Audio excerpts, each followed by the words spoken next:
Hello, everyone, and welcome back to another episode of Novels and Nightcaps, the podcast where we read, drink, and ramble.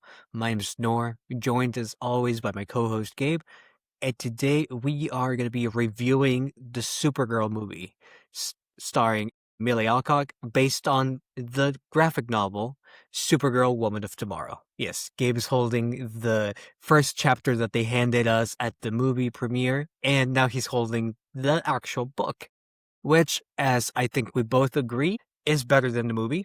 But we're going to Yeah. get into that, as we go. Real quick, though, the movie stars Millie Alcock as Supergirl. This is the second movie in the new DCU by James Gunn. And the movie itself is not directed by James Gunn. It's directed by Craig Gillespie, I believe is his name. Giuseppe. He's Italian, we believe, or we assume. But it follows roughly the same story beats as the graphic novel, and that is essentially that Kara Zor-El, she's kind of aimlessly drifting around the universe, kind of getting drunk, partying, trying to forget the trauma of her past. And then she meets this girl whose entire family was murdered, and they go on this kind of cosmic odyssey in search of revenge and maybe something else, justice, truth, whatever. That is the slogan of the movie, and that is essentially what this movie itself is about. But very quickly, before we actually start talking about the movie, what are you drinking? Yeah, I did want to quickly say he's Australian. I just found that out. So So there we go. Not Italian whatsoever. We Italian just last name, assumed. I'm sure. Italian last name. Yeah, so I'm drinking two things. First thing is I over-poured a glass of bourbon. So we have that, just some straight bourbon. And then I'm also drinking a watermelon lime, Target brand, because we were at Target. And so I was like, I need something to offset the bourbon. Delicious as always. Yeah. Nora, what are you drinking? I'm drinking the exact same drink that I made for the Supergirl Woman of Tomorrow episode because it is a great drink. Not because it reflects the way I think of this movie, but it's also very colorful. It's Curacao, Malibu, and Grenadine. So it's very sweet, very sugary, mostly because I really enjoy this drink. Yeah. Well, let's talk about the movie. We're going to do first few minutes spoiler free, right? So overall numbers, we should talk numbers. Every good review starts with numbers. 0 to 10. Nora, what is your general rating of the movie? Keep in mind, we both read the comic. If you haven't checked that out, make sure you go watch our video where we give a deep dive about the comic. I had some iffy opinions on it. Nora loved it. That being said, what is your opinion of the Supergirl movie? Score-wise, it oscillates, and it has been oscillating for like a week now, between a 4 and a 6 out of 10. So yeah, it's not a great score. As someone who is a huge fan of the book, it was a big letdown. It felt like they took a very thin interpretation of the story and kind of ran with it and did what they maybe... I don't know. I don't know what they did. It just wasn't what I was hoping for. It has a lot of issues. It has a very derivative script, very boring visuals. Everything, I would say, outside of Millie Alcock as Supergirl and Jason Momoa as Lobo is bad. The characters, those two are great. They're just not in a very good movie. And that is, in a nutshell, how I feel about it. And as I'm sure we'll talk about later on, it has one of the worst needle drops that I've ever endured. I'm not going to lie. That was not the point for me. I don't know if there were, but... Okay, we'll talk about it. We'll talk about it. Yeah, we'll talk about it in a second. Yeah. I, similar to you, I'm really oscillating between a 5 and a 6. I thought it was average to a little bit. I wouldn't... Actually, it's a 5. I'm not going to say it's better than average. It was not bad. I would not say it's a bad movie. I think if you never read the comic, you walk out being like, nice, cool. That was a fun superhero movie. I, gathered that Supergirl is a little different than Superman, but overall... Because what? Because she cusses? No, shut up. We're not bringing this back. We're not bringing this argument back. I was just about to praise the comic. This movie really, really, really made me appreciate the comic a lot and what the comic did for Supergirl's character. That we'll get into some actual spoiler territory. And let's be clear, we're going to be spoiling both the comic and the movie. So keep that in mind. If you watch the movie, because there are some significant differences, if you watch the movie and you want to read the comic, maybe go read the comic. It's not too long. Go watch our other review, then come back to this because we're going to be spoiling that as well. Because this is all about coming from the perspective of someone who has read the source material. What did we think about the adaptation? So that being said, I got to give it a 5 out of 10. You said it right. Lobo was great because Lobo's not in the comic. He was just awesome. Jason Momoa was having a fun time. He was having a great fun time. And same thing with Supergirl. She really fit well. She was likable on screen. I enjoyed seeing her. She was never the problem for me. Although there are things with her character that I think could have been stronger. It was definitely not the actor's fault. That was purely the script. Even then, that was not the problem. That was definitely not the problem. I would definitely say that the script honestly was just so bland. I was trying to explain this to my wife in the car after she really liked it, and then I felt really bad having to sit there and like criticize it, which is something I was thinking about because we're making an episode about the movie. So I was like, what is wrong with it? And I noticed a lot of things wrong with it. And so I was trying to tell her, trying to figure out how to communicate what I found to be problematic. And it was just not interesting in any sort of way. A good story takes chances. They see the path that the audience expects, and they choose the most interesting trajectory. And it felt like at every turn, this chose the most boring path, just to be honest. The fight scenes are fight scenes you expect. The ending is the ending you expect. And the moral journey, I guess, is exactly what we expect, but it's not done particularly well. At the same time, though, it is a cohesive story. There's a beginning, middle, and end. To me, I guess coming from, our background, which like we enjoy writing, we enjoy the craft of storytelling, we pay attention to that sort of thing. It followed the beats too closely, way too closely, where I was too easily able to identify the exact moment in the story that we were in to where I was really distracted from the actual emotional core. And honestly, I felt that the cinematography was lackluster and really uninteresting as well.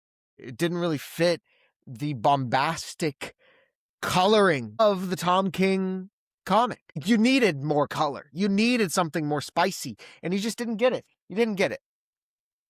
Exactly. I am not a comic book purist in the slightest, but if you are making a movie based on, an actual storyline in the comics and you're drawing inspiration from it, especially this one, it just is very astonishing to me that one of those inspirations was not the artwork itself, which is, I think, many people have problems with Tom King's writing, as we talked about in the Supergirl Woman of Tomorrow episode.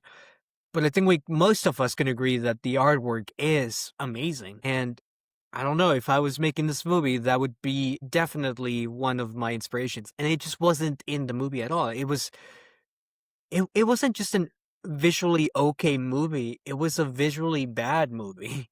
Like the writing was okay, but the visuals were not very good. Yeah, And so that's one of my problems with the movie. Yeah, yeah, I didn't want to be mean to it, to be honest, because I've seen much worse from superhero films, especially the MCU, quite recently. But I want to be very clear, and I've heard this from other people online, and I share this sort of sentiment. This does not make me feel pessimistic about the DCEU. I still very much have faith in what's coming next. This was not a cinematic universe killer. This wasn't something that I think is going to lose fans, because it sounds like via the box office, there has not been many fans to begin with. So it hasn't done particularly well its opening weekend, and we'll see if it recovers in the next weeks to follow. But it seems like really people are not showing out to see the film, and I can't necessarily blame them because the reviews aren't great. But I still look forward to see what comes next. I still want to see Supergirl in more material, because what we have of Supergirl in particular is pretty good. And I want to see her in more stuff. She's compelling. But I'm going to save it for the spoiler section. I know we said 5 minutes. We went way over 5 minutes. No, that's perfectly fine. I thought this episode would be 30 minutes max. It's not, dude. It's going to be an hour. I hate to tell you, it's going to be an hour. Just how invested I am into this. So I'm willing to spend a whole hour here. I have a lot to say about this movie. But, exactly, that is a very important point to make. This is the second entry into the DCU.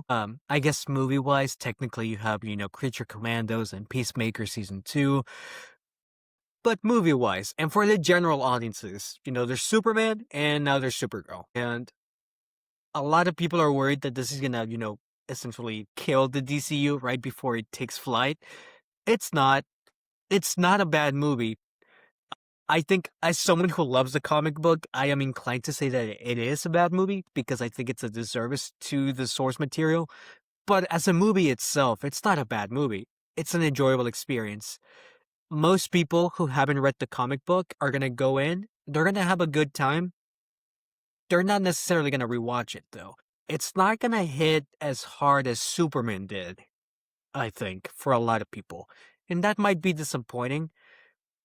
But, like you said, the character Supergirl herself, the actress, the character, is awesome. And I want to keep seeing more of them. And they're gonna show up in more movies, and I'm gonna show up for those. I am excited to see where her character goes. I think she was one of the biggest, strengths of this movie, and definitely something worth keeping an eye out for. Absolutely. Now let's talk spoilers. It's time.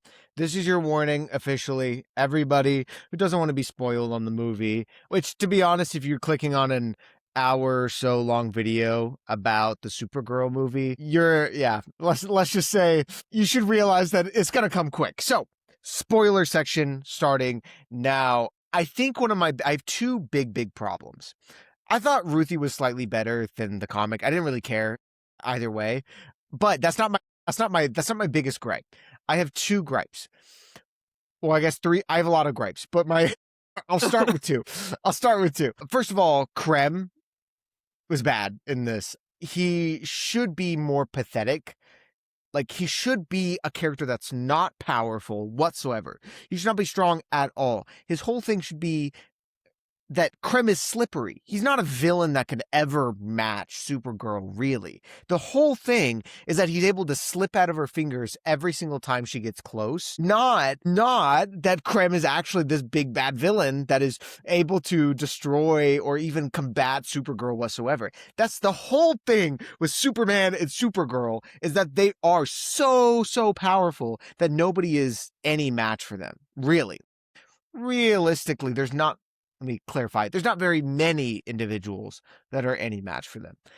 And Krem felt like they were actually trying to make him a combatant in the story rather than being the person who did a few cruel things and then is trying to escape to the far ends of the galaxy at whatever it costs.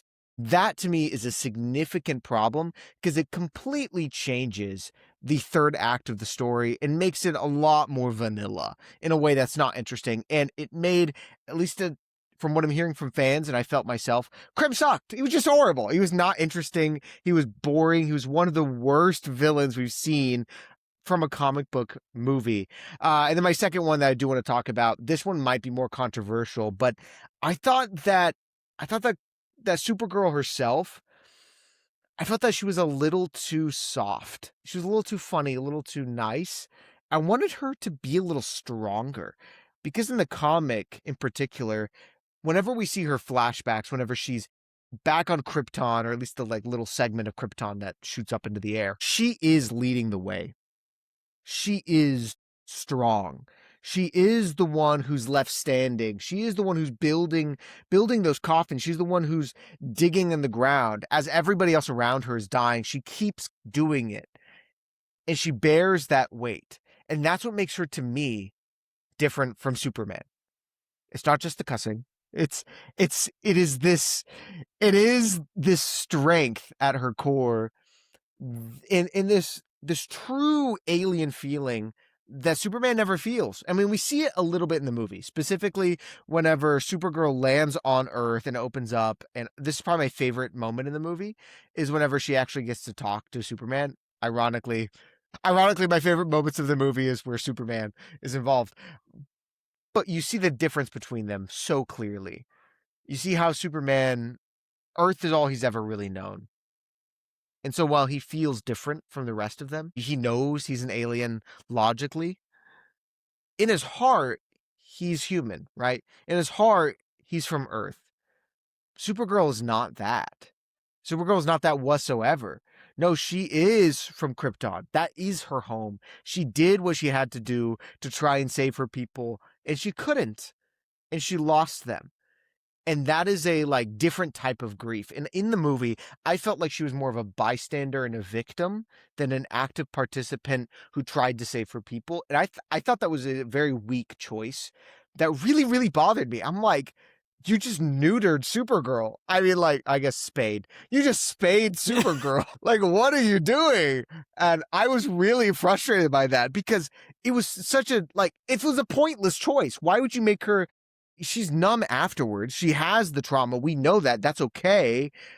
But in the past, let her have the balls to actually do something for her people and not just sit there numb as her like family dies and everybody dies. And she's like, what's going on? I'm so sorry, Mom. That pissed me off. Okay, go ahead. I think I What talked for an like 6 minutes. what an excellent choice of words to describe all of that, because that's exactly how I feel. It's a very frustrating watch, I think. Like, I get that there's a lot of flaws with the source material. There's a lot of critiques that are very valid. Ruthie sucks in both iterations. I would argue she's worse in the movie. She's very childish, which, granted, she is a child. But what little character she had in the comic is just gone. And she's just also a kind of an innocent bystander here. What you said about Supergirl being just a passive kind of victim of, Krypton's downfall. That was also frustrating. The flashbacks could have been some of the strongest points in the narrative, and they just weren't. The one thing I did mildly enjoy was when they doubled down on the fact that uh, Clark's parents are essentially, supremacists who are like hell bent on like dominating, the world. They're basically the Viltrumites. I'm kind of happy that they doubled down on it, because it was a big kind of point in the Superman movie that's kind of controversial. That was kind of amusing that they doubled down on that. Aside from that, the flashbacks weren't that exciting. They weren't that heartbreaking. There was a lot of missed potential there, especially with how well portrayed they were in the graphic novel. They were some of the strongest points of the narrative and of the writing itself. Ruthie contributes absolutely nothing to the story. And within the first like 5 minutes of the movie, there's this scene where there's a brother. They consolidate all of her brothers into one guy who's with his headphones in his room, and he sees Ruthie standing outside his room, scared for her life, and his first instinct is to jump at her and get killed off. And it pissed me off because that only happens so that Cram can react and the events of the movie can actually unfold. And it's such a stupid choice that I laughed at how bad it was. But I was hoping that was the worst of it. And boy, was I in for a ride. But like, okay, So, why did Cram, okay. So in a direct adaptation like this, right? Which doesn't happen too often with comics, at least lately. They've been just making their own stories, which is great because it saves you a lot of the trouble of exactly what we're talking about here. In an adaptation, you have the burden of having to justify why you make a change. And there's plenty of reasons to justify it. There are, like, I knew that they weren't going to include the stupid horse crap. Like, I knew that from the comic. I knew that wasn't going to happen. Because it didn't make sense, right? And I was at peace with that already. But why kill her whole family? You didn't have to. Whenever it felt in the comic as if killing the dad was perfectly not justified at all, but the dad had some honor in his death, at least. He sat there, he argued, he made his case, and then Krem killed him unjustly. And it felt like the story was spurred because of that. You don't need to kill the whole family. That's not needed. You don't need to. It just felt so over the top. And it made Krem immediately more uninteresting because it felt like, okay, he's just like, he just kills. Whereas in the comic, it felt like he at least had some sort of reason.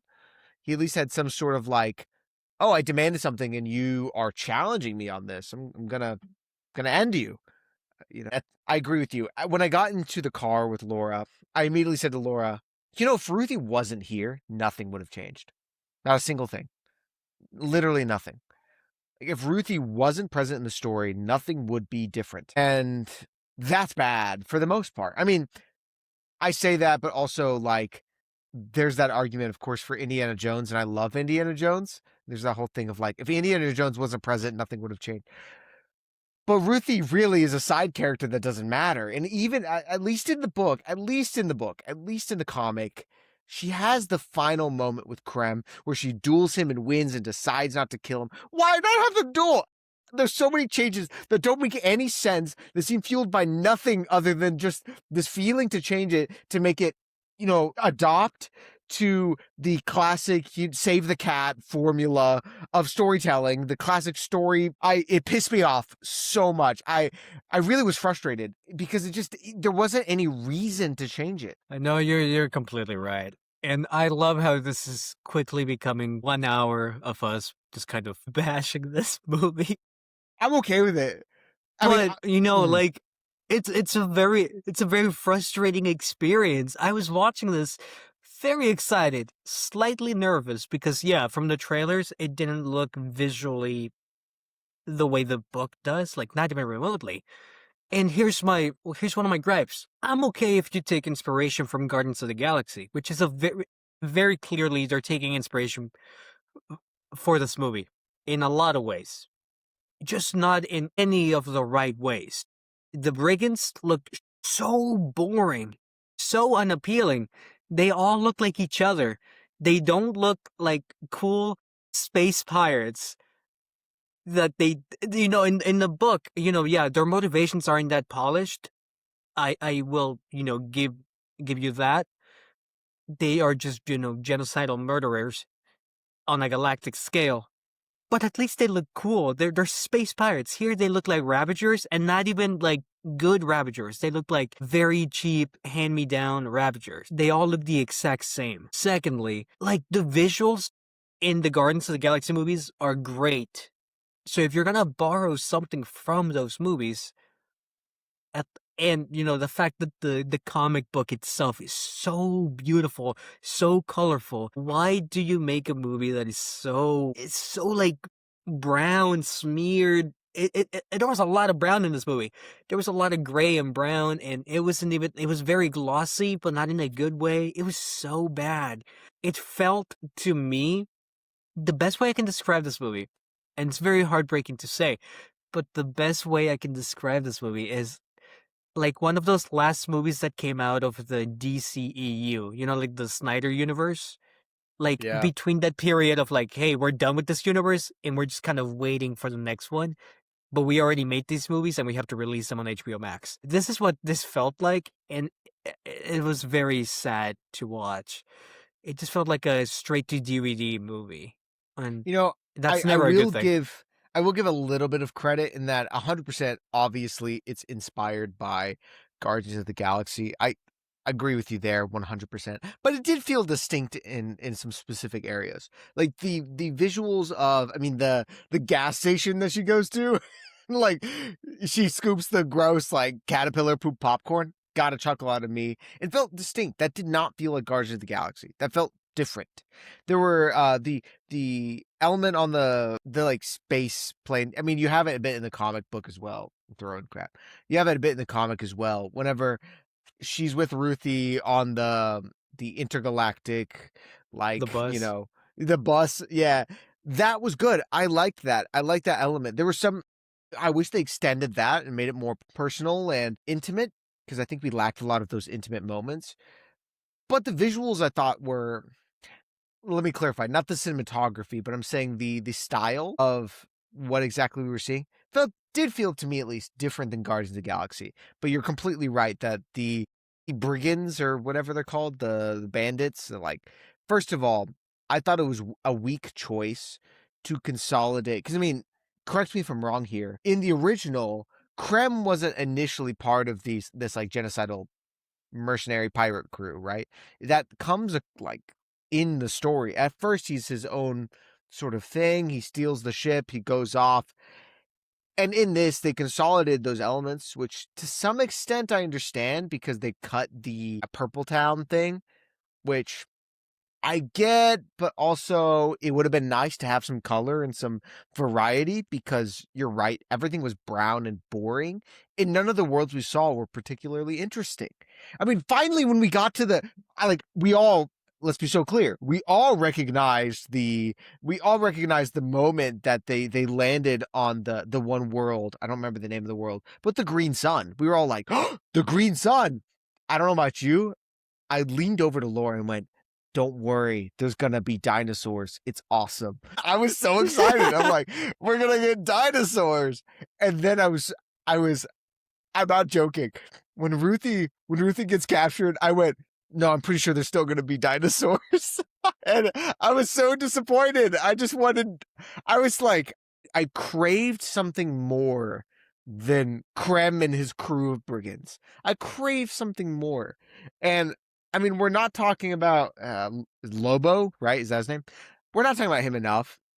I do want to add that I read this. I think it's on Variety. This article from the writer, which I felt sad, because she was like really excited, and I really hated her writing. But I was reading an interview from her, and she did talk about how in the initial draft for Tom King's Supergirl, Lobo was in it, and essentially it went off of the plot of True Grit. And Supergirl was initially supposed to be the girl in True Grit, and Lobo would be the main guy. And then it was like, oh, it doesn't really work, and so it took Lobo out. But that's kind of what inspired Lobo to initially be in the movie. And it was a great choice. While he did feel kind of shoehorned in a little bit, I don't care. It was one of the more fun parts of the movie. But yeah, I thought that was an interesting element that I didn't know about the comic, that I learned in doing research about the film. Maybe that's important to know, that while Lobo does feel shoehorned into the movie, he was initially supposed to be in the comic. So there's an element of adaptation relevant here, but maybe there's a reason he wasn't in the comic. But I don't That's a good know. insight. I've always heard the story be compared to True Grit. I'm gonna be honest. I don't know what that means. Is it a book? Is it a show? Is it a movie? I don't know. I've never heard of it. And but either way, I felt that Lobo was definitely shoehorned in. I don't think he contributed to the story enough to even warrant his presence in the movie. Yeah. But unlike Ruthie, he was likable. He was awesome. He was fun. And his banter with Supergirl was awesome. Like, I enjoyed that part. And that is, if I'm being completely honest, probably the only thing I enjoyed. Those two characters were the only thing I enjoyed about this movie. Everything else felt like watching your favorite child play his first soccer match and just get completely sidelined and like miss all his goals and maybe score an auto goal, and you're watching it from the bleachers and you're like, oh, you're smiling, and then like very slowly but surely your smile kind of starts fading, and it all came to full fruition when that needle drop happened in what was supposed to be what could have been one of the coolest scenes, because it genuinely was amazing.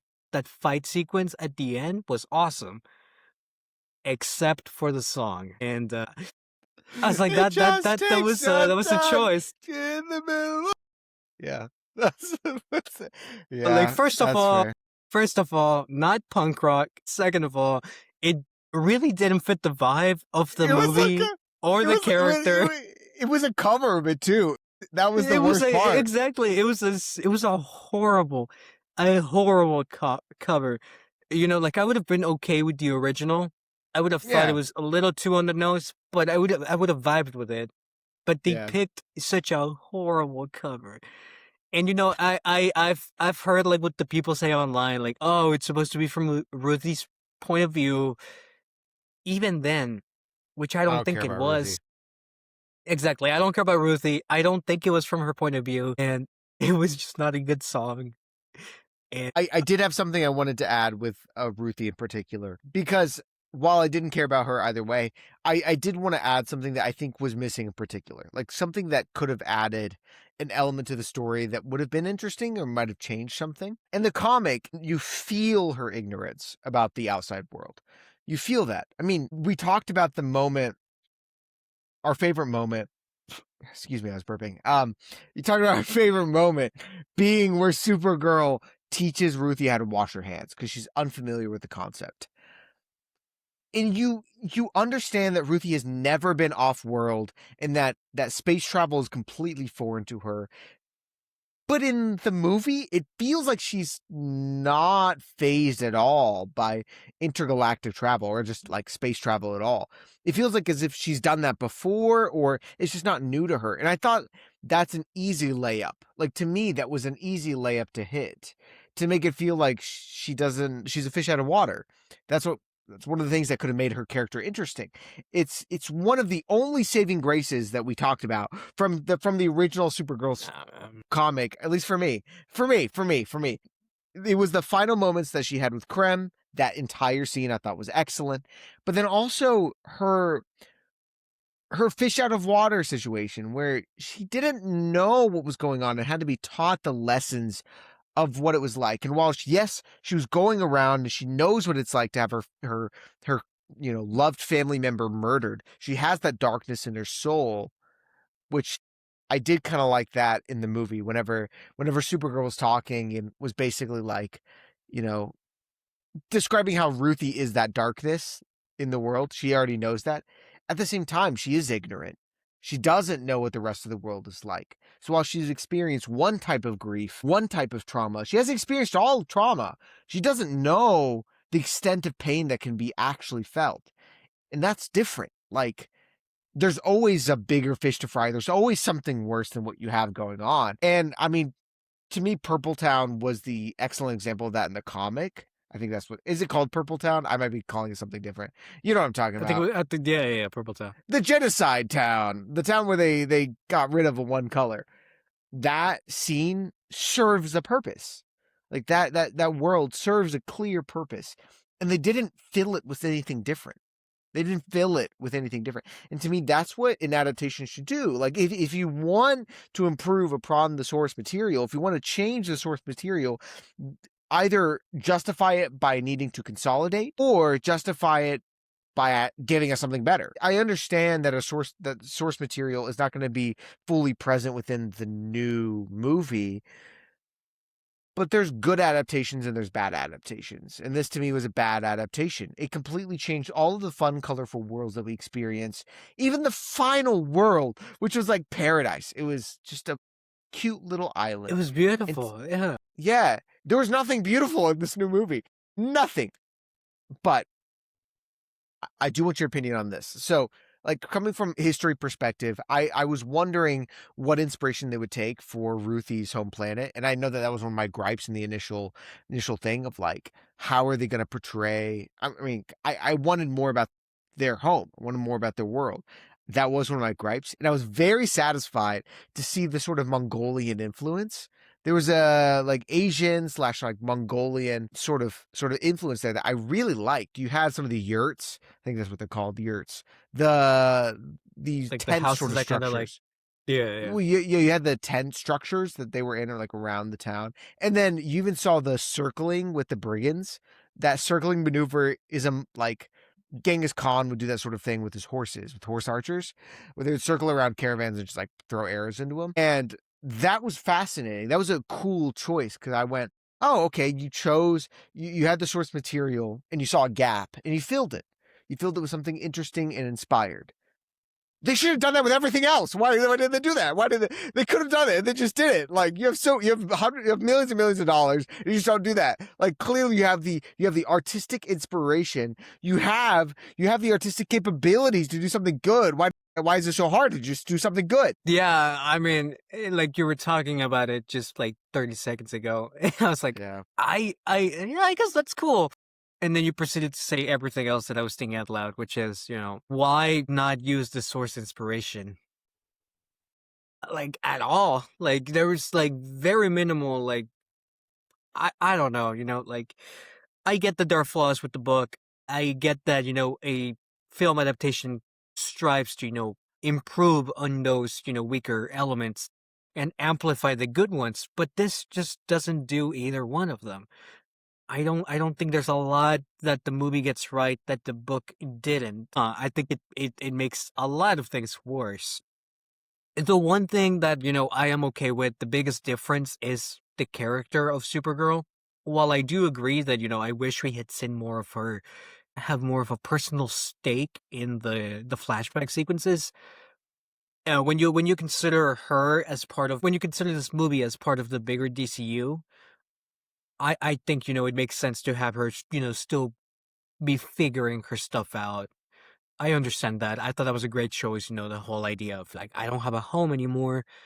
Maybe this place will be my home. Maybe my only home is Crypto, who's right beside me. All of that, I thought was great. I'm just so frustrated that the rest of the movie didn't like do anything else. Like there wasn't like any other strengths to the movie. The soundtrack was fine, but visually, it was just not there. And it's really frustrating. I keep saying that word, but it really is frustrating because the book is so beautiful. And I feel like if there is one thing that you take out of the book, it's the artwork, which just you don't see at all in the movie. And it's not for, lack of funding or lack of creative control, because James Gunn is giving these people full creative control. For the most part, he's greenlighting the scripts and whatnot. He's giving them full reins, and it doesn't feel like they're doing anything with that, full reign of control. Also, we've seen Superman. Superman is so colorful. The scene where they are in that prison and they're in that river that is kind of, very colorful, and there's a black hole and all that. Very colorful. There's not a single speck of that in Supergirl, which in the book, it's like every page is beautiful, beautiful to look at. That was so frustrating for me. And Yeah, I agree with you. That's a really good, that's an excellent point because I definitely thought about the fact that I'm like, I kind of wanted Kara to be a bit angrier, like a bit more frustrated. However, that's not taking necessarily into account the fact that she's supposed to be part of a larger universe within the story. And so I think you are correct there. I mean, because again, as I said at the beginning, she was extremely enjoyable to watch on screen. I liked what Millie Alcock, right? Is that her name? Yeah. Okay. I liked what she did on screen. I thought she made Supergirl incredibly likable, incredibly charismatic, but not like too charismatic. It felt right. She played the role very, very well, and with a better writer, it would be fantastic. And so I do want to give credit where credit's due because in the comics she's a lot more stoic. She's very quiet and she just kind of lets Ruthie take the reins, but then she provides wisdom here or there and saves the day. But I like what we did in the story. I like how she was more bumbling, and we took the Supergirl from the beginning of the comic and just kind of protracted that sort of character throughout the entire story. And I thought it worked. I really did. I thought it worked. I agree. I don't like the ending felt weird. The ending felt a little weird. And I don't know. I don't know what would be a good ending, to be honest with you. I can't think of anything necessarily better. So maybe that's saying something about the story as a whole, but I didn't love that the ending, she just kind of showed up to Superman and was like, I'm home, blah, blah, blah. I don't know. I just felt like a little, I kind of like that Crypto is that center for her, that her dog is the core that her dog matters so much. And I want to call this out right now. You called it. You said in the episode 4 of the comic that they're not going to make the dog situation be just a fake, that like she's actually going to have to save Crypto, and you are completely right. And it felt a little cliche. I've seen it be said that it was really cliche, and while like really really really appreciated what the comic did in that, that's not necessarily the most horrendous of changes, the most horrendous of alteration. But at times it Yeah. felt unbelievable that she only had like 3 days or whatever. That element, I didn't buy super. I thought that was weak, and it felt. I understood it wanted to put a time limit on the storyline to provide some urgency to the travel, but I don't think it needed urgency. It would have benefited from being a bit more ethereal, from being a bit more explorative, and you lost that by forcing the audience into a tight timeline. Yeah. What do you think about this? Yeah, it felt like the right choice for this type of story that they were going for the, I guess, this angle, and for the point where this character is at in the larger DZU. Like, I wasn't surprised by that choice. I do think it's a little cliche. I think it could have been done significantly better, and I think it could have been amplified by the ending. I do love a good scene with Superman because he's awesome. Yeah. I think it would have been better if she does end up going back to like her apartment in Metropolis, and she has her dog by her side, because her dog is her home, but she's also like ready to try things out in Metropolis, and be like, maybe this is my new home for now, but it doesn't really matter as long as I have you by my side, or something like that. A slight variation on that, because the ending implies that home is where Clark is. Like, it implies that, oh, I'm back with you, Clark, and this is my home now. Where the rest of the movie tries to build up this idea that Crypto is her home, because Crypto is her home, which I think that was a good idea. It just wasn't done well at the end. I think you could have had that conversation with Clark on like a phone call, the way she had done before, just in her own place, and it could have ended with a shot of her and the dog or something like that. And not necessarily the way it was handled in the movie. I feel like she shouldn't have any home at all. I don't think she would. I mean, her home is gone. Her home's dust. And that's what it is. Just to be so straight up, I think that's the most human storyline you could have possibly told. She probably never is going to feel at home again. She won't. Like, she'll move forward, she'll keep moving, she'll keep going, she'll save people's lives, she'll do the right thing, but she will never find a home like Krypton. That was her home, and it's gone. And at least it didn't do any work to justify, to me at least, her going back to Metropolis and feeling like, oh yeah, I'm cool here now. Like, that wasn't what the story was about. I mean, to be honest, on some element, I'm like, what was the story about? But, because it ended with her, I mean, she killed Krem, which I like understood kind of. I got it. I'm like, oh, interesting. But then it didn't necessarily warrant that. Like, it didn't build up to it necessarily, because you didn't have the framing device of the comic, which was Ruthie telling the story, with Ruthie writing out the story. It seems like publishing the story of Supergirl and how glorious she is and all that. In the storyline, Supergirl kills him, but that's not the reality of the situation. The reality is that Krem was put in prison.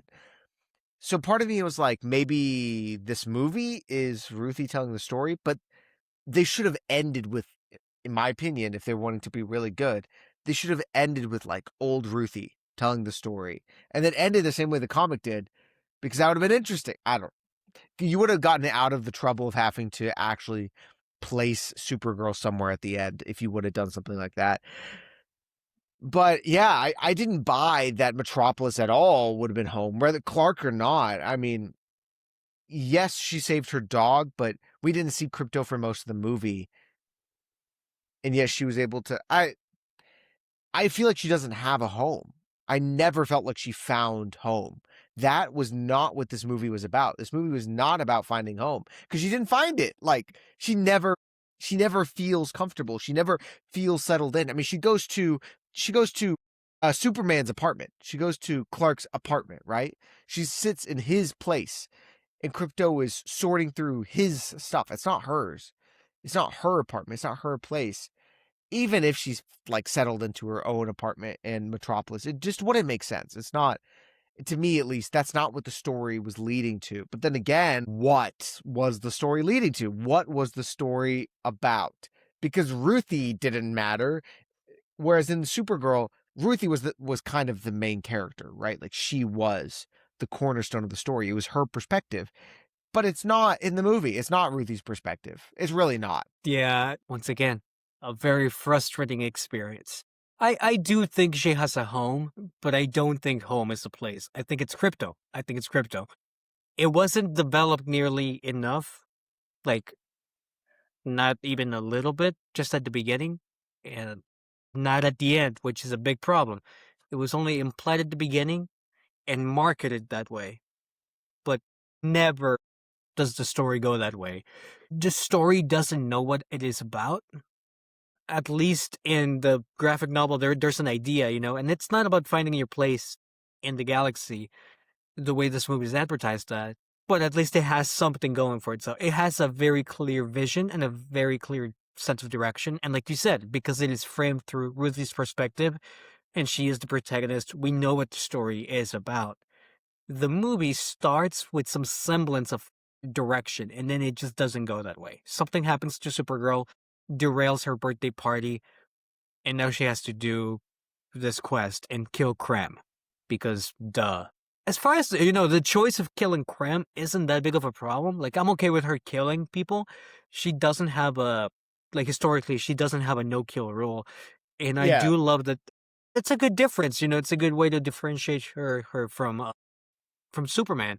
And I also like the idea that, Supergirl tries very hard for Ruthie not to kill this guy, which throughout the whole movie feels like a very stupid argument because of how very clearly horrible this guy is.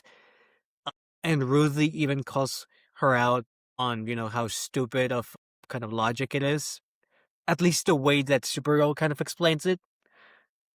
At the end of the day, I'm still okay with her killing Krem. It just doesn't feel warranted in the story. There you go. Like Yeah, I agree. as a way to distinguish her from Superman, I'm okay with. Yeah, And me had too. they developed the reasons behind it more, it would have been really good.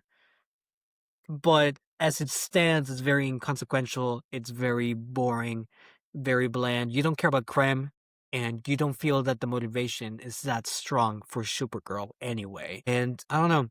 It's a very frustrating project, to say the least, and to keep repeating myself. Yeah, no, I completely agree. Exactly what you said. I have no problem with her killing him. Like that, the killing part is not the problem. Is that the story doesn't warrant it? Because I think that the choice in Supergirl is far more interesting. And to be clear, Supergirl, Woman of Tomorrow, the comic, the reason that's interesting is because she doesn't kill him, but takes the blame of killing him. That's fascinating.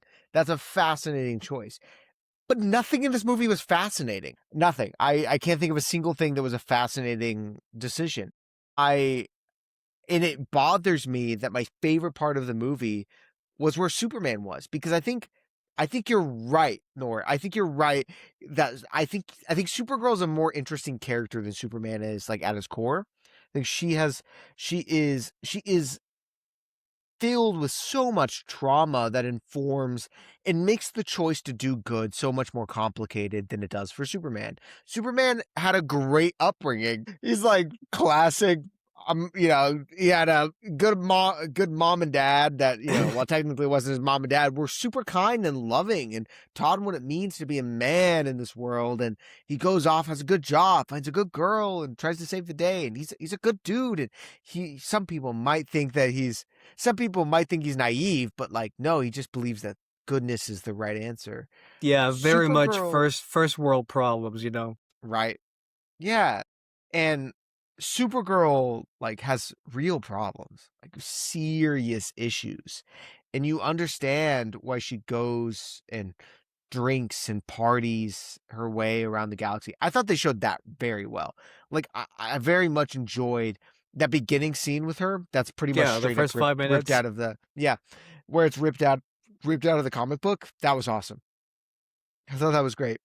Where she fights. That fight scene was fun. It was kind of quirky. She's like, "Ouch, you made me bleed." That's so funny. Like that was great.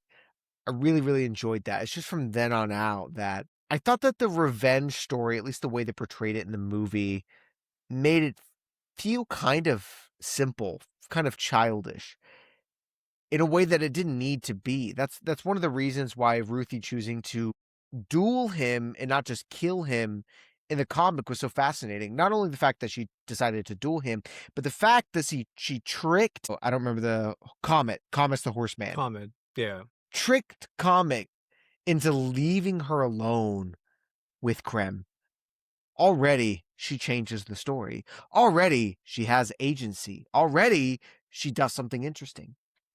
And then you think as the audience, like, oh, she's just going to murder him. Or she's going to almost murder him and then decide not to. And then she's like, I'll cut you free after a little conversating. Let's duel. Oh my gosh, they duel. She wins. Oh, she almost kills him, decides not to, right? Like, there's more meat to that. There's something really philosophically interesting about her having to justify revenge by saying it's not revenge because we're dueling. We're fighting to the death. This is honorable. This is an honorable thing because I'm following what Supergirl said. I'm not just enacting revenge. She justifies it to herself, but in the end, she realizes, like, in her heart, no, it still is revenge. It still is. She's still doing it because of hatred. And that's fascinating. But Ruthie doesn't get that chance.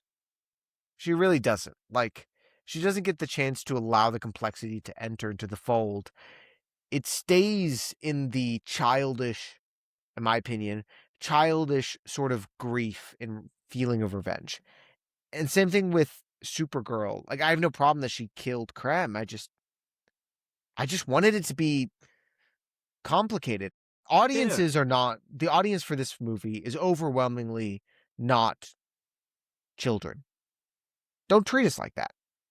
You don't have to. And I don't know, just give us a complex story with something with meat on the bone. It's a very, very derivative, very malnourished script with very bad visuals, which is unfortunate because the source material, at the very least, has nuance and has beautiful artwork.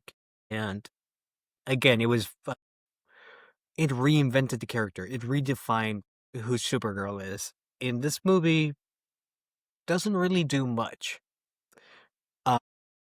Is it better than the CW show? Yeah. Yeah, I'd agree. Yeah. I'll say yeah. The Supergirl show was pretty bad. But, like, as far as introductions go for the broader audience, this is fine. I think most people would agree that, the character herself is likable, and they will want to see more of her. But the movie itself, it's not particularly great. She will appear in Man of Tomorrow, which is the sequel to Superman that comes out next year. And, it is implied that she will play a bigger role moving forward. Like, she's here to stay, which is awesome. Same with Lobo. Lobo was awesome. And I want to see more of the character. I want to see more of the actress. I want to see a better sequel, a sequel with an actual script rather than whatever that was. And a better soundtrack, I would say, would also be nice. I mean, don't get me wrong. The songs that played before the needle drop were good. They weren't, like, memorable or anything. Yeah. But the final scene was pretty bad. It makes me sad. It makes me sad that James Gunn is the one who chose that song. That he chose the needle drop. That makes me so sad. Like, I know there's, like, irrefutable proof that is true. But it can't be true. But I'm still denying that. Still denying it. I'm still in denial. Like, for what it's worth, there's one scene where there's a couple of scenes that stand out. I wanna end on a sort of positive note, real quick. That's the good. scene I like where, that. where she gets ejected from the bus and she's kind of like drifting off and about to die, and then the sun rises and she starts flying and soaring and coming to life. That was a great scene. The opening sequence where we see her partying and listening to music and drunk fighting, that was awesome. Yeah. There's a scene in the cave where she's about to, she's suffering because of the green sun, which that whole sequence was done very poorly. But there's one scene where you see the sun rising, the yellow sun rising, and shining over the suit. Yeah, That that was was cool. awesome. That Yeah. was cool. When she finally wears the suit and does the fighting itself on that sequence with the needle drop, the fighting itself and the scene was great, just not the song. And Yeah. that's pretty much it. That's all I have to say. Yeah, to really wrap us up here, it doesn't shock me to read that the screenwriter um is the central writer for Vampire Diaries. Just kind of want to put that out there. What does Unfortunately, concern me, what does concern me is that she's writing the next couple no, movies. She's writing no, she's she's writing not. Wonder Woman, she's writing No, Wonder Woman, and she's no, she's writing the Teen not. Titans. Why? Oh my gosh, Which I hope her all the best. I think she's well off. I mean, the Vampire Diaries did very, very well. So I obviously don't wish her any sort of like ruin or anything, but I really don't want her to write any more of the DCU movies. But maybe with James Gunn directing, I'll say it. James Gunn is a really good director, and maybe he can take some of these scripts that are like not as neat and squeeze something heartfelt out of it. I mean, he definitely did so with Superman. Superman was delightful. I love Superman, and I have high hopes for the sequel because, I mean, again, as I said, the moments with Superman in this movie were delightful. I love Superman. He is yeah, he's awesome. so, and I I really didn't hate Man of Steel. Maybe that's a hot take. I don't know. I didn't hate Man of Steel, but this Superman I think is better. I think he's great. He's so wholesome and he's funny and he feels so corny, but in a perfect sort of way that Superman should feel. And it made me really, really, really want to rewatch Superman. And I swear to God, if she screws everything up, sorry. I want Superman to do well. I want Wonder Woman to do well. I'm excited to see do you know who they cast for Wonder Woman? Is that out yet? No, they haven't. It's still very early on, from what Because I I know understand. isn't the next we have what is it, Sludge Man? What is the the Clayface? Is Yeah, it Clayface? we're getting the Green Lantern show in August, Yeah, and Clayface. and then Clayface in And October spooky or horror September. Clayface. Yeah. Mm-hmm. Yeah, that's an odd choice, I think, to start the DCU to go with like, let me do the scary movie of Clayface because they're making it like a true horror film. I'm all like, don't get me wrong, I'm all for it. I think it's going to be exciting, but that's kind of an odd like. This is where we're starting, especially with the first two films being like Super. similar-ish in tone. Similar-ish in tone, being more lighthearted, more like funny-ish. But hey, if it's good, it's good. I'm all for it. Let's get a Clayface going on. So, all right. Any last thoughts before we wrap up here? Because I'm exhausted from talking about this piece of trash. The comic, 10 out of 10 in comparison. I'll tell you that much. Yeah, just go watch the movie, form your own opinions, and just I don't know. Oh yeah, It's not. we should probably mention next time if you're tuning in with us, we're gonna be talking about The Lies of Locke Lamora by Scott Lynch. Make sure to go ahead and read that. And join us for next episode because that one's a doozy. But other than that, I mean, Nor, you finished your drink, right? Yes, sir. Yeah, I mean, it's no surprise. I slurped mine down quite quick because here at Novels and Nightcaps, we finish our drinks. Everybody have a good night. And it was, in fact, not 30 minutes long. It was an hour. See you later.